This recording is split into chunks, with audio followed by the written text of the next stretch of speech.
কাজ তো করতে চাই, যেহেতু অভিনয় করি, সব ধরনের চরিত্রই চাই যে নিজেকে দেখতে। এখন দেখা যাক, যদি আমাকে নিয়ে কেউ ভাবে তারপর তো বাকিটা পড়তে হবে। তো বড় পর্দা আসলে অভিনয় তো অভিনয়ই।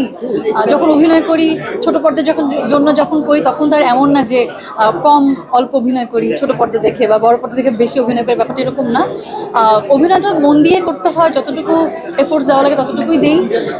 শুধু মাধ্যমটা আলাদা, এটা আসলে একজন অভিনেত্রী বা যারা আর্টিস্ট তাদের এটা খুব একটা ম্যাটার করে না।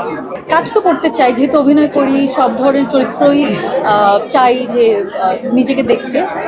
এখন দেখা যাক, যদি আমাকে নিয়ে কেউ ভাবে তারপর তো বাকিটা পড়তে হবে। আমি বেছে নেওয়ার কেউ না, আমি একজন অভিনেত্রী। আমাকেও ঠিক যেভাবে ডিরেক্টররা বা রাইটার প্রডিউসার আমাকে সিলেক্ট করবে, সেভাবেই তারা একজন অভিনেতাকেও চিন্তা করে তাদের গল্পের সাথে ম্যাচ হয় কি না। তো যাকে দিবে তাকেই করব, কারণ দিন শেষে আমি গল্পটার দিকে বেশি নজর দিই। তো আমার কাছে গল্পটি জানি না, আমি তো বললামই আমি অভিনেত্রী, আমি সব ধরনের সিনেমাই করতে চাই।